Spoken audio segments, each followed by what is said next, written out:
Thank you, Mr. Chairman. I want to thank you for being here, Administrator. I want to talk to you broadly about the Superfund program. There are 17 active sites in Montana, 1,300 nationally, that are in the process of being cleaned up. Your budget says nationally 22% of our population lives within 3 miles of a Superfund site, and you also talk about how successful and impactful the work of the program is on the health of families and children who live and grow up in these areas. In the last Congress, we worked together, members of this committee, in a bipartisan way to provide EPA one of the largest funding increases for any federal agency, largely to accelerate and expand the work of the Superfund program. In your opening statement, you talk about moving forward, not moving backward. However, your budget request for the coming fiscal year is only 25% of the FY23 allocation. Now, look, I've sat on this committee for a while. I've chaired a few committees, and I've been in Democrat and Republican administrations, and they both tend to play games. The truth is, we don't play games with Superfund sites. There was a lot of funding made available through a process called the Bipartisan Infrastructure Plan and the regular appropriations. We did that to address Superfund problems quicker, not to reduce annual appropriations.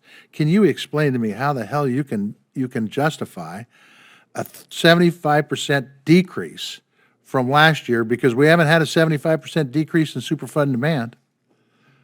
Well, Senator, thank you for the question, and absolutely, I agree with you that we don't need to move backwards and don't need to play any games. The budget for this year is based on the transition of the traditional program to the Superfund tax receipt program. And so this was based on Treasury's forecast that a collection of $2.5 billion in Superfund tax receipts would be achieved in 2023, which will be available for use in our 2024 Superfund program. So we shifted from a traditional program that would ask for these allocations. So let me ask it to you this way. So you're gonna get it from self-funding methods, is what you're saying, the tax that you guys apply to Superfund sites.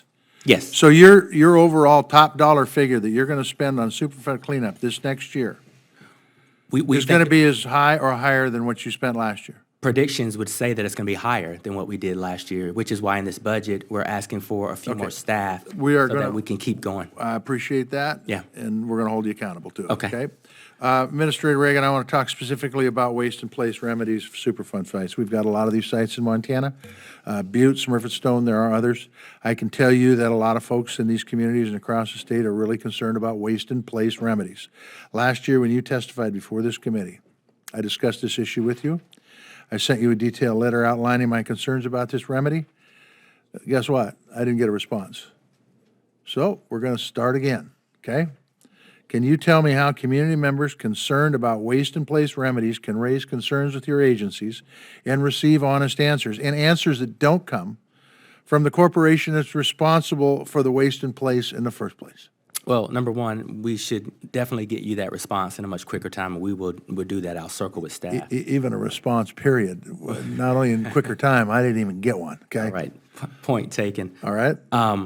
Community engagement, we have beefed up our community engagement. We at EPA need to be on the ground in these communities, walking through. Gotcha. And we're going to get to that point in a second on the community engagement. Tell me how, short of community engagement, that if I'm a concerned citizen about waste in place, that I could actually get an answer from the EPA when the senior U.S. Senator couldn't get an answer from the EPA. Well, number one, I'll check with my staff, but I believe we have been on the ground, and I believe we've beefed up our community engagement opportunities, because we want to be able to explain the science, the specific science. These are specific remedies on a case-by-case basis. And listen, I agree with you 100%. People need to feel confident. If they're not bought in, you can't do your job. I agree with that. Okay. I agree with that. So tell me how the EPA verifies waste-in-place remedies are actually going to be viable over the long haul.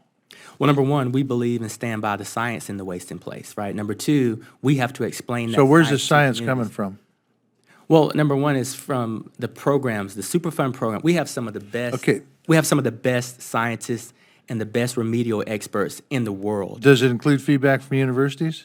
It absolutely does. It includes feedback from universities. Neutral parties to verify the science? Neutral parties, stakeholders.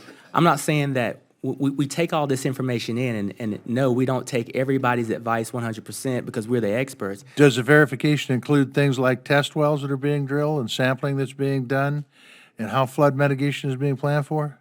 Let me get back to you, because the answer from my vantage point is it should be, and I believe it is, because we have to do all of these things to ensure that when you store waste in place Yep. for hundreds of years, Yep. that it is safe for every community. And by the way, this isn't in the middle of a prairie with no water around them. Most of these Superfund sites are on water, Absolutely. okay? Now I want to talk about community engagement, specifically as Butte comes about, the Butte Superfund site. 2 nights ago, there was a community meeting where residents of Butte had the opportunity to express concerns about a lack of progress in effectively cleaning up the community. The readout from that meeting couldn't be clearer.